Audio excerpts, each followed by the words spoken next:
E aí, galera, sou o Dan, um mineiro biólogo, professor e pesquisador que adora um conteúdo inútil. Aqui a gente fala de tudo que quiser.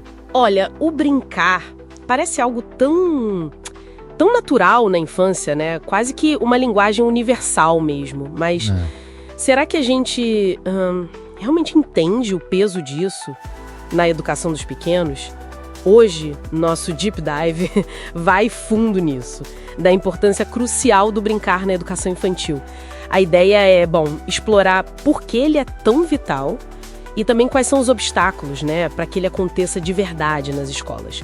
A gente está se baseando aqui em pesquisa acadêmica, teses e documentos oficiais como a BNCC, a Base Nacional Comum Curricular. Nossa missão, então, é desvendar o que a teoria e a lei dizem sobre o brincar e investigar por que, na prática, ele ainda parece lutar por espaço. Ok, vamos começar a desembalar isso. Primeiro, é fundamental sacar isso. Brincar não é só passatempo. De jeito nenhum.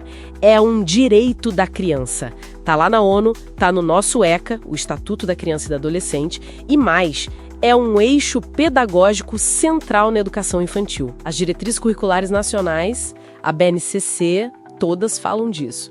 E tem umas distinções importantes, né, que a Kishimoto traz. Ah, sim. Isso é chave para entender. O brinquedo, que é o objeto em si.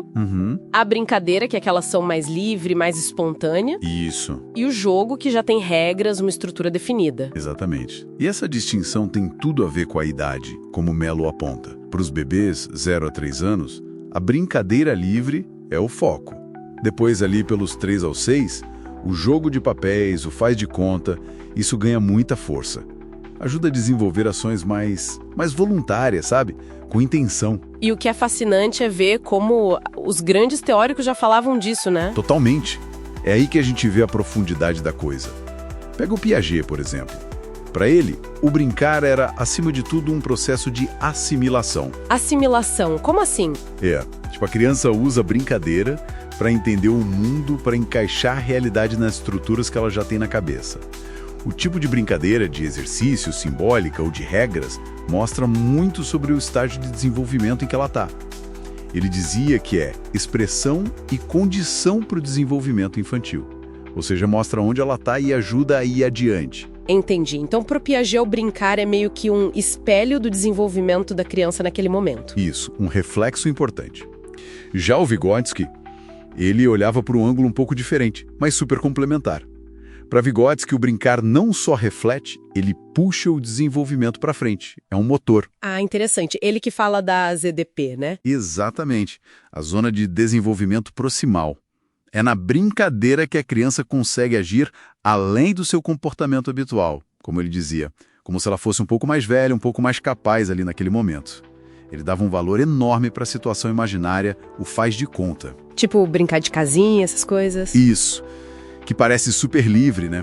Mas para Vygotsky sempre tem regras implícitas. Para ser a mãe ou ser o filho, a criança precisa seguir certas regras de comportamento. Isso exige autocontrole e, olha que legal, ajuda a desenvolver o pensamento abstrato.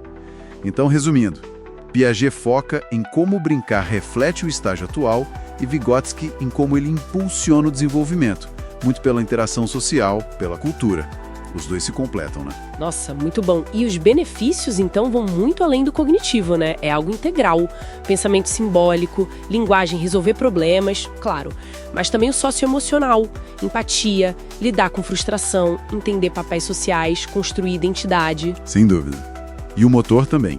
Consciência do corpo, coordenação. É aqui que fica realmente interessante. Essa visão holística, integral do brincar, ela meio que bate de frente com aquela ideia mais compartimentada do ensino, né? De separar tudo em caixinhas.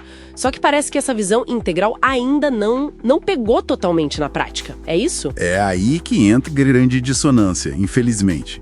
Apesar de toda essa teoria, de toda essa base legal forte, a gente vê uma tensão muito clara no dia a dia das escolas. Uma tensão entre o brincar e... E a pressão por conteúdo, por resultados acadêmicos, por uma escolarização cada vez mais cedo. Isso acaba sufocando o espaço do brincar livre, espontâneo. E isso levanta uma questão importante sobre as barreiras que os professores enfrentam. São várias. Primeiro, tem as barreiras, digamos, conceituais. Ainda rola muito aquela falsa ideia, ou a criança brinca ou ela aprende, como se fossem coisas opostas. Ah, a velha dicotomia, brincar versus ensinar. Exato. E isso leva não só a essa escolarização precoce, mas às vezes até a casos mais extremos, de medicalização de crianças que são vistas como agitadas só porque não se encaixam num modelo mais passivo. Depois, tem as barreiras formativas. A formação inicial, na faculdade, muitas vezes, não dá conta de conectar bem a teoria do brincar com a prática real na sala de aula. Falta ferramenta para o professor, tipo como mediar a brincadeira de forma intencional, sabendo o que observar. Justamente, como intervir sem dirigir demais. E aí entra também o desafio da inclusão, né? Como garantir que todas as crianças, incluindo aquelas com necessidades educacionais especiais, tenham acesso a um brincar rico. E não dá para esquecer das barreiras estruturais. Falta espaço físico adequado em muitas escolas, faltam materiais diversos. E tempo, né? A rotina às vezes é tão engessada. Exato. Rotinas muito rígidas, onde o brincar vira só aquele intervalinho rápido, quase uma válvula de escape supervisionada, e não um momento pedagógico central. E, por fim, as barreiras sociais, a pressão das famílias. Muitas vezes, por falta de informação ou por ansiedade mesmo, cobram alfabetização precoce, resultados visíveis. E acabam desvalorizando aquele aprendizado imenso que acontece justamente no brincar, que não é tão fácil de medir. Exatamente. O resultado disso tudo é o que alguns estudos chamam de abismo entre o dito e o feito. Muitos professores até reconhecem a importância do brincar no discurso. Reconhecem. Mas na prática diária, o que a gente vê mais ainda é uma vigilância meio passiva, sabe? Muitas atividades dirigidas pelo adulto e pouco espaço para aquele brincar que nasce da criança, da iniciativa dela. Que é tão rico. É. E se a gente conecta isso tudo, né, essa marginalização do brincar acaba refletindo uma visão meio reducionista da infância e da própria educação. Uma visão muito focada no produto, no resultado final, naquilo que dá para medir fácil, e não no processo de descoberta, de construção que está rolando ali. Então, a questão central, o X da questão, passa a ser como? Como a gente cria condições reais, efetivas, para que o brincar possa de fato florescer nas escolas? Então, o que tudo isso significa no fim das contas? Que não adianta só ter lei bonita e discurso afinado. Precisa de ação concreta, coordenada, investimento em infraestrutura, em materiais. Sim. Mas talvez principalmente em formação continuada para os professores. Uma formação que seja prática, reflexiva.